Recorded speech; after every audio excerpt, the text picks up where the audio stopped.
moon.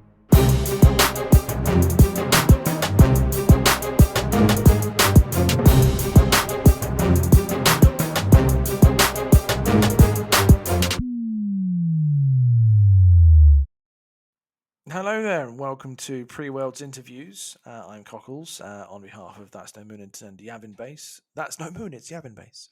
I'm here interviewing someone who it's really weird to interview because I talk to them on a daily basis in WhatsApp and talk to them. They talk to me really about Legion on a fortnightly basis and educate my brain and convert me from my wayful ways. His name is Andrew Terrell, and you may know him as AJST on the Discord. Andy, just for those who don't know, what's your name? Where'd you come from, please?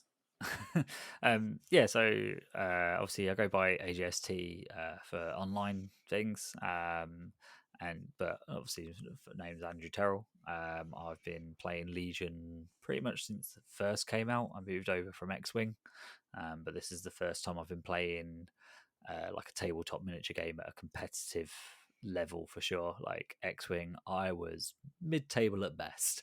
I went to the European Championships. I think I came 300th and something out of 600. So I think I yeah, might have beaten you once then. I've not beaten you, but as in I placed higher, I think.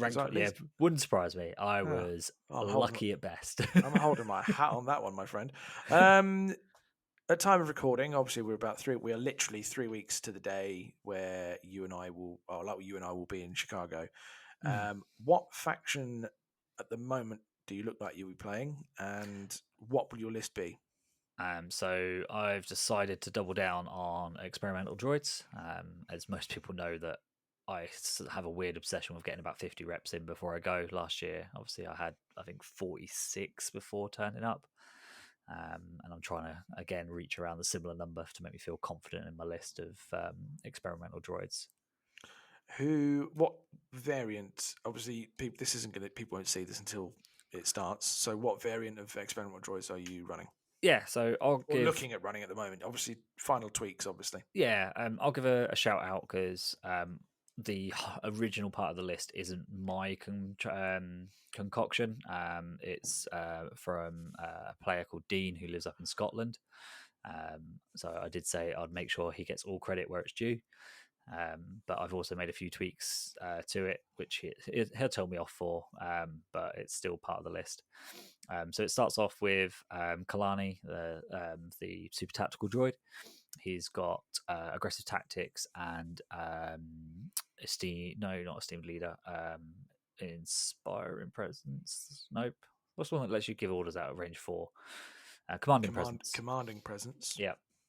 And then a generic T series, and then I've got 2B2s with the Ha heavy weapon in them, 2B1s with the PK droids in them. I've then got a snail tank with defensive protocols, link target array, and high velocity missiles, which is the kind of curveball and controversial unit, I suppose, that I'm taking, but I'm a really big fan of. And then 2 full BX units with sniper rifle, impact grenades, and swords. Again, a bit of a twist and not what you'd normally expect. Swords over sniper rifles. Talk to me about that decision, please. Well, you've got the sniper rifle. Sorry. Yeah, swords over shields. Oh, swords over shields. Sorry, swords over shields. That's what I meant. Yeah. Sorry. So the logic is, if I'm engaging at range 5, I should win any sniper war, because if you kill 2 models, which is the most that most other snipers can kill with 2 lucky crits, and I fail both rolls, then I've got 2 repair bots to bring them back to life. So I'm always going to bring back my sniper teams because they're full BX squads. But I am surgeon red saves, so a lot of the time with impervious, I should be fairly okay. But in return, I fire 4 dice, so I will hit you harder than you hit me at range 5. But the reason for the swords on the BXs is it gives me a melee counter threat. So if a Jedi gets in my lines, I can charge them quite happily with my BXs. If it's a full squad, then I can spend a surge token to roll 5 red, 1 black, 6 white, which is an average of about 7 to 8 hits. or 9 hits with an aim. Is that better than a Magna Guard hit? It's just as consistent. Just as consistent. And you've got Yeah, the pierce option on the blades as well. there's no pierce. It's not Yeah, duelist or anything like that. no, No. unfortunately not. No, I'm thinking of something else. I was just double checking But because it's not the lesser spotted sword, as you say.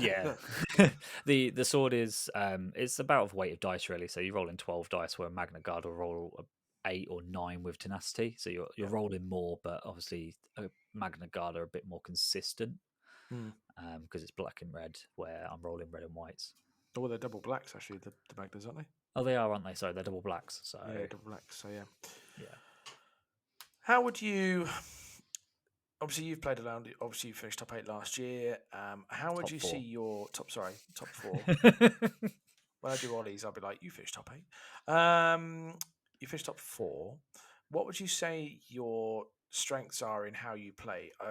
How I break this question down is some people favour a gun line, some people favour a tricky thing, some people like to get in your face. What's your What's your strengths? What do you do well? What do you want to do? um, I'd like to say that I'm quite a good um, quick reactive player. So so I can usually assess a situation quite quickly, and therefore and know if I'm on the back foot or ahead, and how to react accordingly to that. And obviously, sometimes catch. I like to think that I can sometimes catch people out with some of these kind of. They're not wacky and crazy plays or anything like because they're risky, but it's consistent. See with it. I'm not really. I think I probably favour non-force users as well. Since last year I didn't take a force user in a force heavy meta. Again, I've decided not to take a no force user in a force heavy meta. So being able to handle a force user with uh, a gun line is quite a good skill to have. Hmm. So on the counter side of that, everyone has a thing they're not very good at. What's yours? Or My maybe a flaw in your list. What's your biggest yeah? flaw of my list is full armor. Which is why I've had to tech a little bit into impact. Dean's original list had 0 impact, um, and I didn't like the concept of going into a game where you're literally pretty much losing off the set go. So I've teched into having the Haas and the impact grenades and stuff like that. That makes sense. Mazer, do you think there's something in a style of play that you're susceptible to in general as well, maybe, or anything that you sit and go, "Oh, I don't like that matchup sometimes." Matchup wise, for like list comparisons, Hmm. as I say, it's like pretty much any full armor will definitely catch me out. So Tempest Force, Yeah. double busts with Jedi in them, or anything like that, I want to try and avoid. Style of play, um, a player who's very risky will probably catch me out. I'm very the reason I like getting my 50 reps in is it gives me like the background knowledge to fall on what I've tried of the risky plays and which ones Yep. work and which ones don't. So if you do something that I've not planned or practiced for, it will catch me out. But I'm hopefully that I'm quick enough to react to it in a good way, as a good, like, as I say, as one of my positive strengths. Now you said you had like 50 games. You'd like to get 50 in before each thing and all this sorts of stuff. Now and you'll have God knows how many games under your belt. But is there a few fond slash most memorable moments in the game that you look back on and go, "Oh, I like that." Um, I think one of my favourites is playing Lila last year.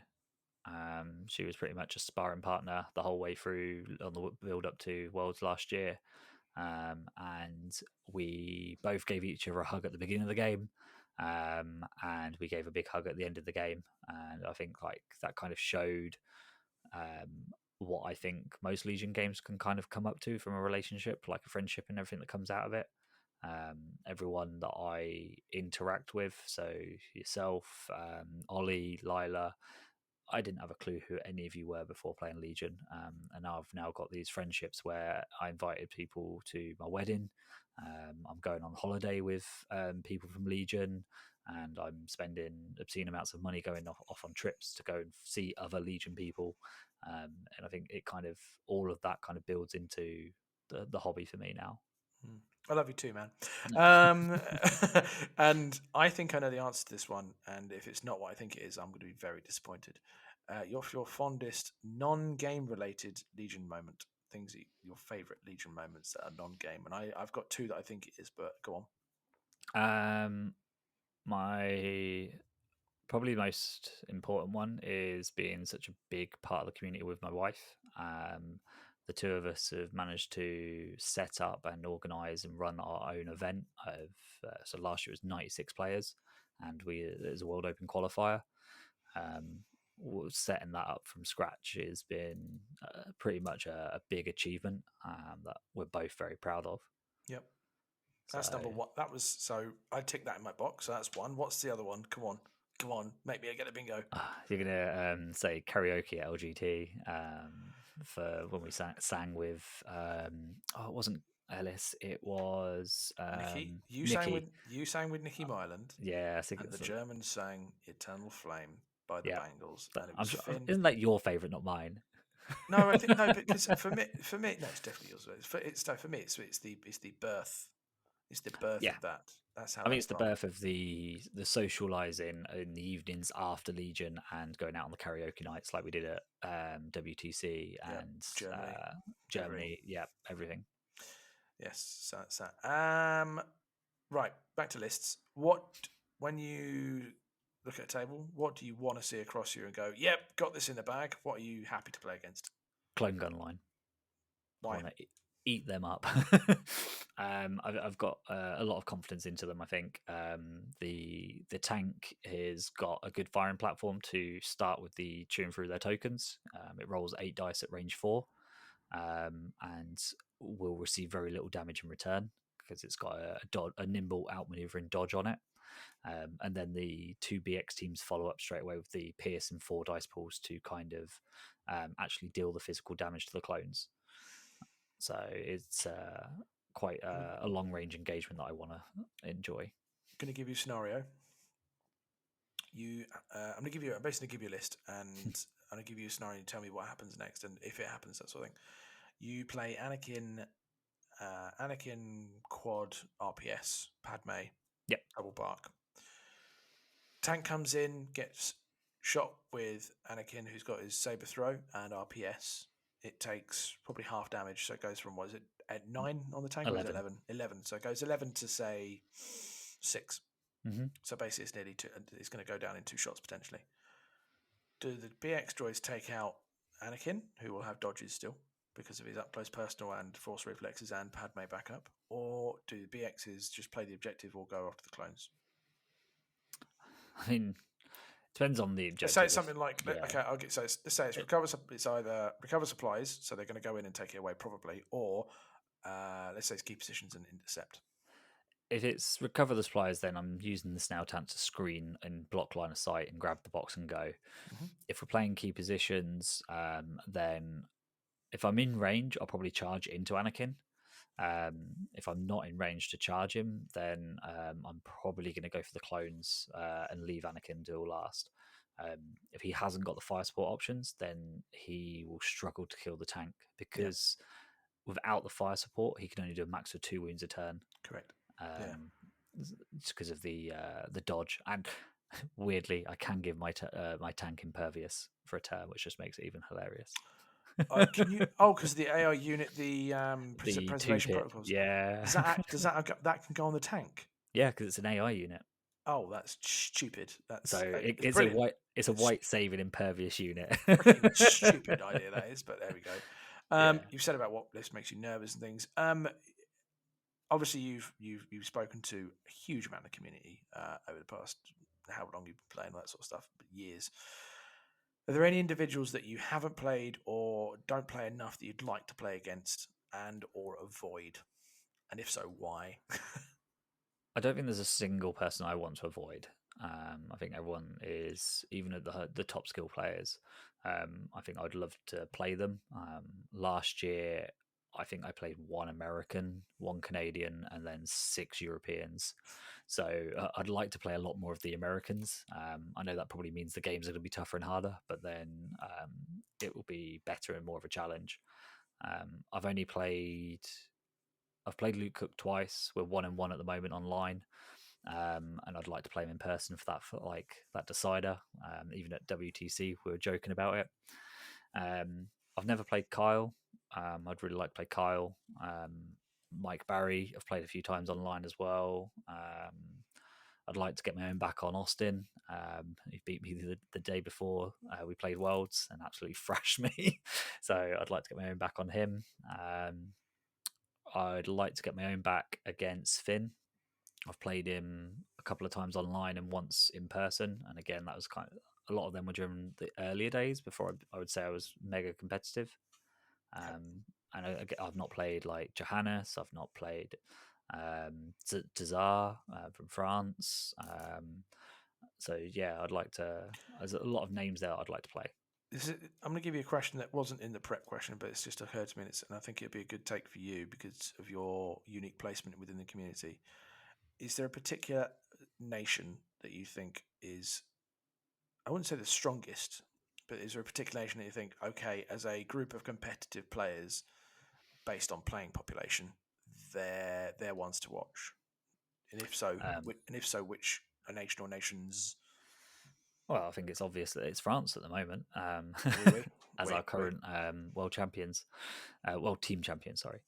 I think Germany are quite well renowned as well, and I mean the problem with the US, although obviously they do have the forever champion amongst their people, their larger play population means a lot of it then gets diluted. Where I think a lot of the European players, there's less of us who travel, and therefore we're more vocal Mm.